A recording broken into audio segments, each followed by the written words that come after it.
Praise lord. దేవుని పేరిట అందరికీ వందనాలు. మరి దేవుడు దేవుని కృపను బట్టి మరొక దినాన్ని దేవుడు మనకిచ్చినందుకు దేవునికి స్తోత్రము. అయితే చాలా రోజుల నుంచి వాక్యం పెట్టకపోవడానికి కారణము, అలాగే ఒక మంచి సాక్ష్యాన్ని నేను పొందుకొని ఉన్నాను. అది దేవుని యొక్క కృపను బట్టి నా జీవితంలో ఇది ఎన్నటికీ నేను మర్చిపోలేని సాక్ష్యం దేవుడు నాకు ఇచ్చాడు. అయితే ఇక్కడ అక్క కోసం ఫ్లాట్ చేంజ్ అవుదామని చెప్పేసి మేము వెతుకుతుంటే, ఆల్రెడీ ఇక్కడ కరీంనగర్లో వెతుకుతుంటే ఫ్లాట్స్ మనకు క్రిస్టియన్స్ అయి ఉండటం వల్ల చాలా ఫేస్ చేయాల్సిన పరిస్థితి వచ్చింది. ఫస్ట్ వాళ్ళు అడిగే క్వశ్చన్ ఏంటంటే, మీరేంటి అంటే, నేను మా అక్క పలానా అని చెప్పేసి నేను చెప్తా ఉంటే, అలా కాదు మీరు ఏ మతానికి చెందినవారు అని అడిగారు. ఒకవేళ క్రిస్టియన్స్ అని చెప్తే, అయితే క్రిస్టియన్స్కి మేము ఇవ్వము అని అనేవాళ్ళు. తర్వాత ఒకవేళ క్రిస్టియన్స్ అని చెప్పిన తర్వాత కూడా కొంతమంది ఎస్సీల నుంచి మారారా అని చెప్పేసి అవి అడుగుతున్నారు. అంటే కుల వ్యవస్థ అనేది కరీంనగర్ అనే ఒక పెద్ద మంచి సిటీలో ఈ కుల వ్యవస్థ అనేది ఎంతో దారుణంగా ఉంది. అలాగే కులము మతము ఇవి రెండింటిని పట్టుకొని వేలాడుతున్నారు ఇక్కడ జనము. చాలా అంటే క్రిస్టియన్స్కి ఇక్కడ బీజేపీ గెలవడం వల్ల క్రిస్టియన్స్కి చాలా వరకు చాలా ప్రాబ్లం అవుతుంది. ఒకప్పటి నుంచి ఉంది, ఇప్పుడు ఇంకా ఎక్కువైపోయింది అన్నమాట. ఎవరు అడిగేవారు లేరు. సో అయితే ఇలాంటి పరిస్థితుల్లో మరి మీకు తెలుసు, నాకు తెలిసి ఒక 15 days నుంచి నేను వాక్యం పెట్టలేకపోయాను. ఎందుకంటే కేవలం కారణం ఏంటంటే, నా ఎగ్జామ్స్ అయిపోయిన తర్వాత ఈ మంత్లో ఎట్లనే కానీ ఒక అపార్ట్మెంట్ తెచ్చుకోవాలని చెప్పేసి ప్రయత్నిస్తూ మరి అన్ని చోట్లకి వెళ్ళి ప్రతి ఏరియాకి వెళ్ళడము, సెర్చ్ చేయడము, మళ్ళీ తిరిగి రావడము, ప్రతి ఏరియాకి వెళ్ళడము, సెర్చ్ చేయడము, తిరిగి రావడము, ఇదే సరిపోయింది. ఎక్కడికి వెళ్ళినా కానీ ఒకటే మాట, ఎక్కడన్నా మనకు ఒక అపార్ట్మెంట్ ఏమైనా దొరికిందంటే మొదటిగా వాళ్ళు అడిగేది మీరు క్రిస్టియన్సా అని. అయితే మేము క్రిస్టియన్స్కి ఇవ్వము అని చెప్పేస్తున్నారు. సో ఇంత ఘోరమైన పరిస్థితుల్లో చాలా బాధ అనిపించింది. ఎందుకంటే అనుదినం ప్రార్థన చేస్తున్నా అయినా కానీ మరి ఎందుకు దేవుడు ఒక రూమ్ని చూపిస్తలేదు అని చెప్పేసి చాలా బాధపడ్డాం. అలా గడుస్తూ వస్తున్న టైంలో నేను ప్రతిరోజు నా పని ఏంటంటే రోజు వెళ్ళడము, ప్రతి ఏరియాకి వెళ్ళడము, ప్రతి ఏరియాలో ప్రతి సందుకు వెళ్ళడము, ప్రతి సందుకు వెళ్ళి అన్నీ ఎక్కడన్నా టూలెట్స్ ఉన్నాయా తెలుసుకొని రావడము. ఎవ్రీడే అపార్ట్మెంట్స్ అన్నీ ఒకసారి చూడడం. ఎందుకంటే ఏదో ఒక రోజు ఏదో ఒక అపార్ట్మెంట్లో ఖాళీ అవ్వకపోతుందా నాకు తెలుస్తుంది కదా. సో నాకు తెలిసి వెంటనే నేను షిఫ్ట్ అవ్వచ్చు అన్న విధంగా ప్రతిరోజు అన్ని కరీంనగర్లో ఉన్న మ్యాక్సిమం అపార్ట్మెంట్స్ని కవర్ చేయడము, ఎక్కడన్నా టూలెట్ పెడతారేమో అని. ఎవ్రీడే అపార్ట్మెంట్స్ చూడాలి, అన్ని ప్రతి ఒక్క అపార్ట్మెంట్. అలాగే కొత్త ఏరియాకి వెళ్ళి ఏమైనా టూలెట్స్ ఉంటాయేమో అని చూడాలి. అలాగే కొన్ని ఇల్లులు దొరుకుతున్నాయి కానీ అవి అవుట్స్కట్స్లో ఉంటున్నాయి. అవుట్స్కట్స్లో అవి ఉండటం వల్ల ఎవరు వాళ్ళకి రాకపోవడం వల్ల వాళ్ళు క్రిస్టియన్స్ అయినా పర్లేదు, ఎవరైనా పర్లేదు, మేము అందరికి ఇస్తామంటున్నారు వాళ్ళేమో. కానీ ఇది చాలా దూరం అవుతుంది. సో బ్యాంక్కి చాలా దూరం అవుతుందని చెప్పేసి మరి అక్క రోజు అప్ అండ్ డౌన్ ఎలా చేస్తుందని చెప్పేసి చాలా ఆలోచనలో పడిపోయామన్నమాట. అలాంటి పరిస్థితుల్లో మరి మీ ఇంట్లో వాళ్ళందరూ కూడా చెప్పాను, తాతయ్య వాళ్ళకి చెప్పాను, అందరికీ చెప్పాను, ప్రార్థన చేయండి, రూమ్స్ దొరకట్లేదు, ఇక్కడ క్రిస్టియన్స్కి ఇవ్వని అంటున్నారు అని. అలా ప్రార్థన చేస్తున్న టైంలో అద్భుతంగా మరి దేవుడు ఒక అపార్ట్మెంట్ చూపించడము. అపార్ట్మెంట్ ఎలా అంటే ఎంత అంటే అక్క బ్యాంక్కను అపార్ట్మెంట్కి జస్ట్ ఒక 1 to 2 kilometers, 1 kilometer maximum. Bike మీద అయితే 2 minutes పడుతుంది. Just single road, main road మీదనే. అక్క బ్యాంకు మెయిన్ రోడ్ మీదనే, మేము తీసుకున్న అపార్ట్మెంట్ మెయిన్ రోడ్ మీదనే. దేవుడు ఎంతగానో మరి అద్భుతంగా అపార్ట్మెంట్ ఇచ్చాడు. కానీ ఇక్కడే కొన్నిసార్లు అపార్ట్మెంట్ ఇచ్చాడు కానీ దేవుడు తన శక్తిని కనపరచడం కోసం కొన్నిసార్లు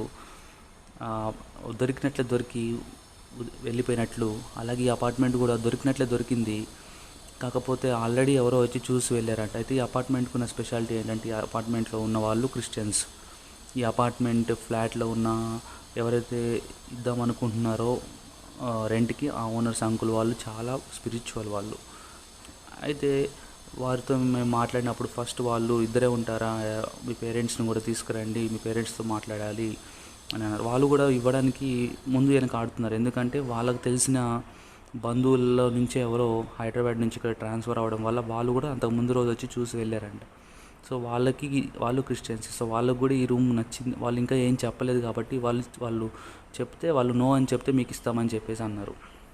సో మాకు చాలా భయం అనిపించింది. ఎందుకంటే వాళ్ళు క్రిస్టియన్సే, వాళ్ళకి వచ్చినా పర్లేదు మంచిదే. ఎందుకంటే మేము ఎన్ని ఫేస్ చేస్తున్నామో వాళ్ళు కూడా క్రిస్టియన్స్గా ఎక్కడ రూమ్స్ దొరక ఎంతగానో ఫేస్ చేస్తూ ఉండుంటారు. సో వాళ్ళు నా కోసం నేనన్నా ఎత్తుకోవడానికి ఉన్నాను, వాళ్ళకి ఎవరు లేరు కావచ్చు ఎత్తుకోవడానికి ఇక్కడ లోకల్గా అని చెప్పేసి నేను సరే దేవా మాకు ఇస్తే ఓకే, మాకు ఇవ్వకపోయినా పర్లేదు, వాళ్ళకన్నా దొరికితే చాలు, మేమే ఎక్కడన్నా వేరే చోట ఎత్తుక్కుంటాము అని చెప్పేసి అనుకున్నాం అనమాట. అలా అనుకొని ప్రార్థన చేస్తూ ఉన్నాం.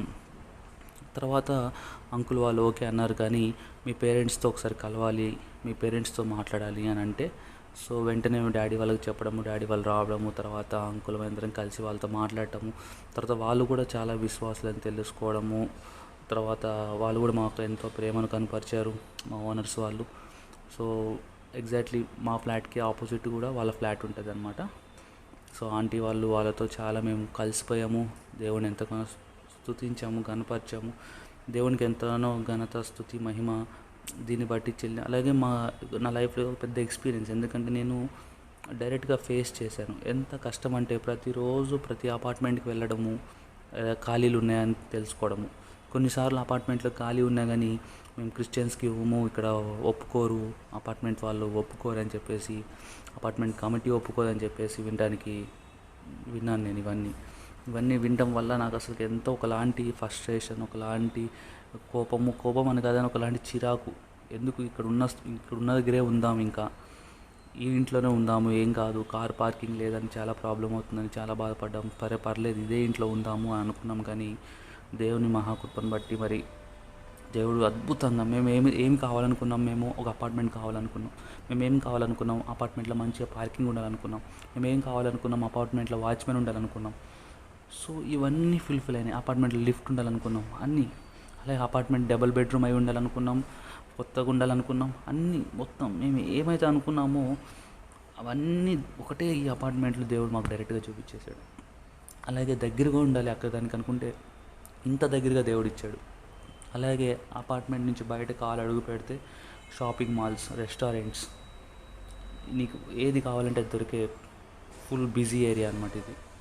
కరెక్ట్గా ఈ ఒక మంచి లొకేషన్లో దేవుడు కృపను బట్టి దేవుడు ఎంతగానో మరి మాకు దయచేశాడు. ఇది ఒక సాక్ష్యంగా నేను ఎందుకు చెప్పాలనుకుంటున్నానంటే, నాకు తెలుసా నేను ఎంత కష్టపడ్డానో ఆ రూమ్ ఎతకడం కోసం.